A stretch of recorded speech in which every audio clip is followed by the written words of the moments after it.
Hello, everybody, and welcome back to another episode of the PowettPlay Podcast. It's me, Jordan Shannon, and as always, I'm joined by a very happy man, Mr. Kieran Powell. How are you, Kai? Amazing. Super it. Here we come. Exactly.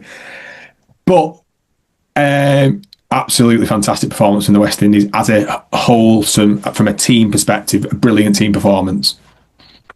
Yeah, this is what we asked for, sort of in the build up to the game. First off, obviously you have to commend the team for their performance. You have to commend Sammy and his team for, I guess, the planning, execution, team selection. I think bringing back in Roston today, obviously, valuable 30-something strike rate. Again, obviously not the best, but, given the situation when he came into early, his contribution with the ball. And I think it just goes to show, sort of having the best players perform the roles in sort of their best positions, the results that you can get. So let's break it down. Yeah, definitely. I think when I seen the toss, I was obviously sceptical a little bit. I think that both teams, again, whether Shea did say it on there, I'm not sure. But I think obviously England would have, West Indies would have preferred to have potentially have chased. But I think what, from a batting perspective, as you mentioned, Roston coming in, but he did that job that he does so well, which is just to hold that innings together, give that stability, and then allow obviously the firepower to come in at the back end, which is obviously what we've discussed as the reason why you obviously picked him from the outset in the side. But we can't obviously talk the innings without, again, from the perspective of Sherfane Rutherford, with 76 off 42 at strike rate of 180, and to do what he did to change that impetus of the game was just brilliant. Absolutely superb. Yeah, I think, we sort of highlighted some guys that, we thought would be the ones that would sort of win the game for the West Indies. Obviously, we spoke about, let's say, like a Shea, for example, being a banker, but, we did mention a Shimron Hetmyer, who obviously at the start, very, very bad start for the West Indies, both openers going cheaply, but Hetty sort of put that impetus back into the innings once Roston was able to provide that solidity from one end. And then we talked about Sherfane Rutherford and Roston Powell. Obviously, Roston didn't get off again today, but Sherfane, career best knock, 76 from 42 balls, 7 sixes, 2 fours. Really took it to England today. Superb innings.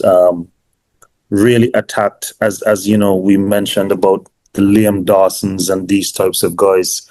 Didn't let those guys settle. Jofra Archer had a very rough day at the office today.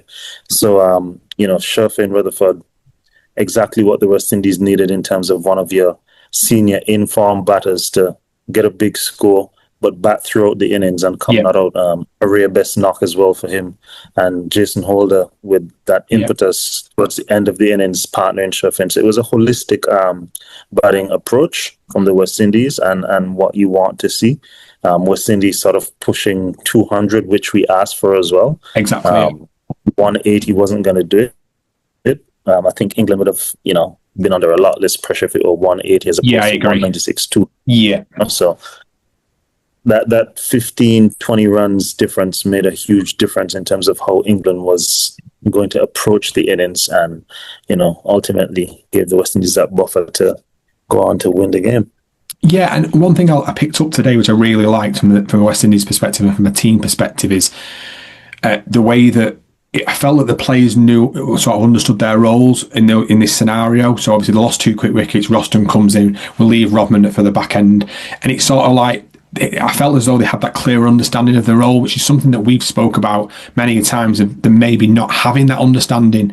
And I think today it came into fruition. It showed that, and obviously that's when they managed to get that total as close to 200, which, like you said, if they were 16, 17 runs short, England's approaching, especially in those middle orders, would have been slightly different. I think the pressure would have been completely off them as well. Yeah, and you have to give credit to the management, as I said, Sammy and his team as well, because these are things that they would have sort of implemented in terms of, you lose early wickets, Roston's in the team as sort of a floater. We've generally mentioned that if early wickets fall, then Roston would come in. If it doesn't, then, it won't really have a role to play with the bat. Yeah. So just understanding the different situations and scenarios that were presented to the West Indies today, I think that they sort of sent the right players at the right time and were able to maximize each person's contribution to the overall inning. So, no, as you said, role clarity was very good today, and it's, I guess, good for the West Indies to be 2 from 2 and not really have had the impact from, let's say, the likes of a Romario Shepherd and how dangerous he could be towards the finishing. So, I mean, it's a good position to be in when your batters are doing the heavy lifting and they're in and set once it's time to sort of maximize on the back end as well. So it doesn't really give these other guys a chance to come in and do any damage. So it's I guess it's a good thing in that sense, and I'd much prefer it this way than the other way around, where you have the Shepherds and the Jasons having to bat, let's say, 8-9 overs and try and get you to a score. No, definitely, and the points you mentioned there are exactly what we've mentioned on this podcast before, and I think that it felt good, and it's good to speak about in this positive way where it's not just the same player. I'm not just bringing Shea into this, but other players are contributing now, and it feels as a whole, as a side, that the contributions are coming in from different players. I appreciate Hetty's in a lot of in good form at the minute, but like that with the back end with Jason Holder with the bat, it'll give him that confidence within that side, and ultimately, when players are doing that towards the back end of the innings, it probably relieves the batting unit at the top, because they know that they have got that firepower. So it does go back in hand with saying from the outset, we can go hard, because players now 7, 8 and 9 are building that a bit more confidence within the side, to know that if needed they can come and launch towards the end and help boost that total. 100%. And what this also does is it takes away the pressure from the West Indies in the next 2 upcoming matches. Yeah. So when just like anything else in life, once you're able to perform and you're free, then you're gonna get a lot better performances than being under pressure. Yeah. So the likes of Shea and Brandon King at the top of the innings, who haven't really got the scores that they'd have wanted, now have 2 basically free swings at it to try and go and explore how much they can get into form leading into the Super 8s. It also gives the rest of the batting unit that bit of extra time now to go and play with freedom and really enjoy themselves, push as much as they can. So I think very, very happy from a batting standpoint. It seems to be a situation where 2 to 3 guys are putting their hands up and contributing throughout the course of the innings. And that's what you really want, with other people making contributions along the way. So, West Indies, from a batting standpoint, looking in very good order. And from a bowling perspective, was it a case where you thought, here we go again, when Phil Salt came out of the traps with 30 off 14? Well, I mean, you don't expect your most senior bowler to go for 24, I think, was it, in his first over? Yes. But I think having said that, with Akil Hussain returning to opening the bowling, it sort of felt as though, players were in their best positions to provide their best performances. I agree. Sort of freed up way and made way for the likes of Roston and Morty, who both really restricted England, not only by pegging back the scoring rate, but also taking wickets through the middle, and the Shamar Josephs to come through that middle and really, put pressure on England. So again, I think that this bowling combination, even though, as you've seen, like one guy really Jason went at 17 and over. The other guy sort of covered for him having a bad day.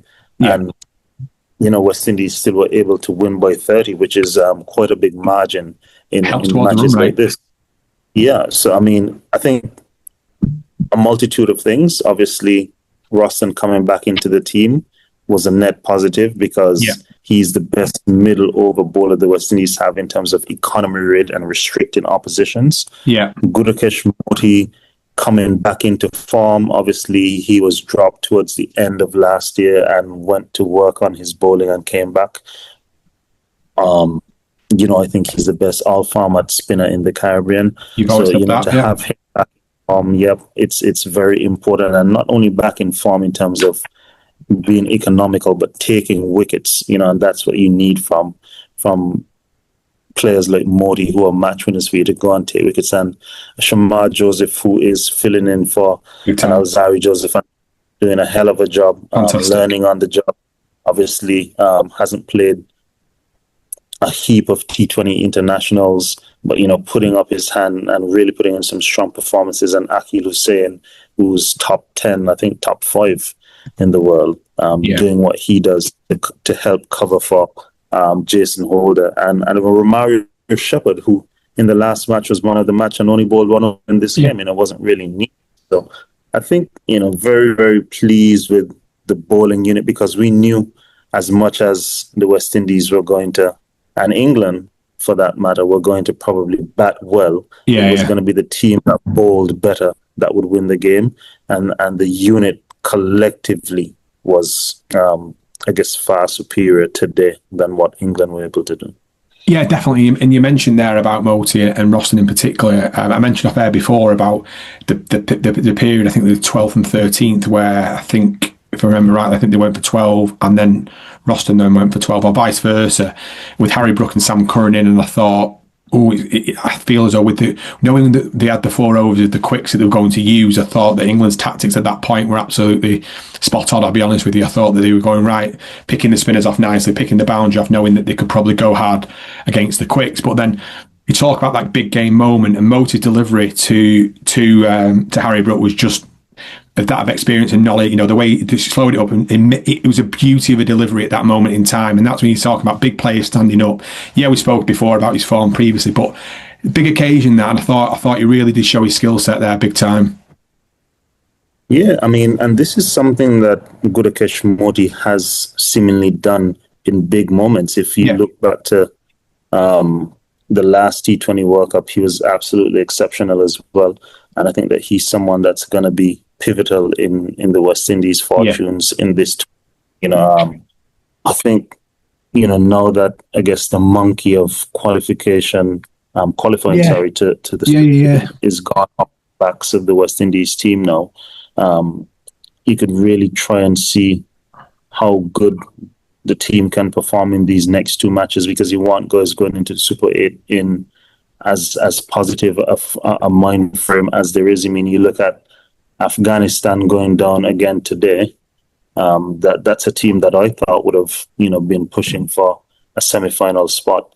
So I think the tournament is wide open. I don't think Australia is very experienced or as strong a team as we've seen in the past. Obviously, England will probably be the second team to qualify from this group. So I think that the semi-final spots are pretty open. For me, I'm seeing South Africa and India as strong favourites to be 2 of the semi-finalists. But I think the next 2 spots are wide open, and I think that it's going to be sort of a tight race between the West Indies, England. I wouldn't put Australia in it, honestly. I'd say probably. I wouldn't. I'd probably say New Zealand. I'd say those three teams, and Afghanistan would have been probably my strongest vote, but I think they'll be struggling now. So I think those 3 teams will be sort of fighting for one spot. I hope that the West Indies as a side take a lot of confidence from this performance and take going into the Super 8s, hopefully, if they, and later into the tournament, because I was looking at it from today's perspective, and I know I wouldn't want to play the West Indies, is the way I would look at it, because I appreciate their inconsistencies they have, but that inconsistency shows it in tournament environment, tournament conditions. I wouldn't want to cross them. I really wouldn't. Yeah, because it's the West Indies on their day would be so destructive, especially as a batting unit. Yeah, as a batting unit, sure. And as well as they've done in these 2 opening games, I fully understand what you're saying, because it's not been an entire batting unit coming together yet. There's still a lot of room for them to come together as a unit, which is a scary place to be as an opposition. So exactly, that's what I mean. A good sign for the West Indies. What are your thoughts on England's performance? That's what I'd like to know. I think from my perspective, I suppose it's not make or break, but ultimately, are we a batter short? Maybe. potentially in terms of from that perspective is I wouldn't say Sam Curran coming in too high at 6, but I suppose do I look at maybe moving it? Could we change it around a bit? I don't know, to be honest. I'm not too disconcerted because I know that, as I mentioned in the previous episode when we sort of previewed the game as such, was that that top order with Salton Butler and Bethel, Banton and Brook, the firepower is there within them and the skill set is within them. And ultimately in this game, when Brook was at the crease today, I didn't see England losing the game. So it shows, and even though they were in the 11 and 11 and a half at that point, I felt I was comfortable enough or confident enough, should I say, that for England to go and do that. I do think Jofra's not firing at the top of the order with the ball, which is obviously which is a concern. Yeah. So multifaceted question from a batting standpoint, who would you sort of look to bring in to lengthen that batting, A, and B, Jofra's gone 2 very bad games here. Would you look to replace him at the top of the innings? In terms of Jofra, I don't know. Is whether we look at whether from a perspective you look at changing. Well, the thing is that they left out Luke Wood today, so I like that aspect because of from a left arm perspective. So could he come back in to obviously give a bit more balance, offer something a little bit more, a little bit different? I know they've got Sam Curran, but both different types of bowlers. From a batting perspective, I suppose naturally look at whether Ben Duckett comes back. I don't know. I don't know, to be honest with you. Maybe that is my point about Sam Curran batting too high is a bit. Not a fair point to make given how you bring the side. Maybe you look at bringing in a Rain Ahmed. Maybe you look at getting some variation there. You look at how well it did Rashid bowl today. So does that leg spin option potentially? I don't know. It's a good question. I mentioned before I'm a West Indies fan now, Anna. So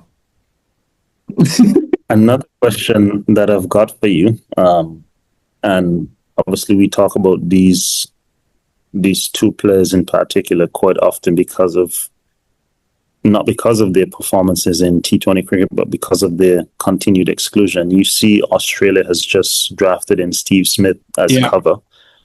Exactly. Do you think Joe Root could have played? 100%. You said it, I remember, Kieran, on the first ever episode that we did, and I think we were I don't know what at the top, but you basically turned around to me and you said, a good cricketer is a good cricketer, red or white ball. And it stuck with me. And then you look at situations like this and you think about game situations with players, it wouldn't faze him.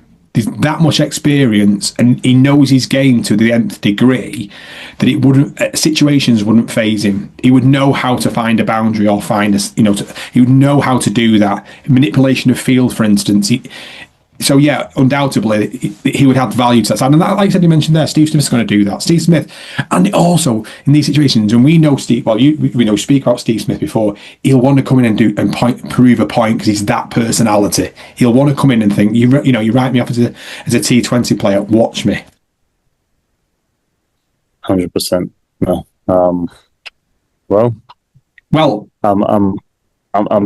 too excited right now. I can't get to sleep or anything. So. Yeah, well, it is. Yeah, but it's late there. So no, it's been good to debrief this though, because it was a good game. And I know I mentioned in the previous podcast it was a pivotal game and a pivotal week for West Indies, and they've come and they've shown that they compete with England would probably. Everyone's going to mention they'd probably get to the semi-final. So you say top 4 in this format. So to go and compete with them, and not only compete with them, but across both facets, big performance. So which is a real positive for West Indies cricket. Quick question before we wrap up, actually, Jordan. England beating Nepal by 4 and now losing to the West Indies. Is it a bit troubling times for England? It's definitely cause for concern. And I mentioned this before the Ashes started, and you did mention about it being 2 separate sides, but I still think there's a hangover in English cricket in general off the back of the Ashes and the issues that we had with Harry Brooker that's come out and various rumours. I don't think as a group of players there's that togetherness that that maybe was once there.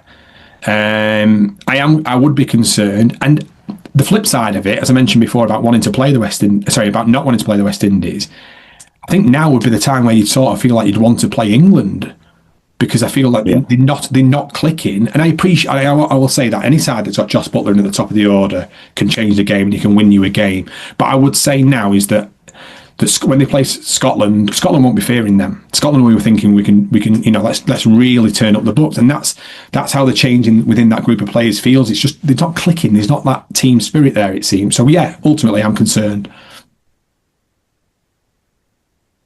On we go. We will on we go, and as we'll debrief it in the next few days, no doubt, and episodes, and see how it all pans out. But brilliant. Fantastic performance. Credit to West Indies, credit to the management, credit to the players. Fair play. Best team won. Cheers, guys. Thank you very much for joining us for another episode of the PowettPlay Podcast.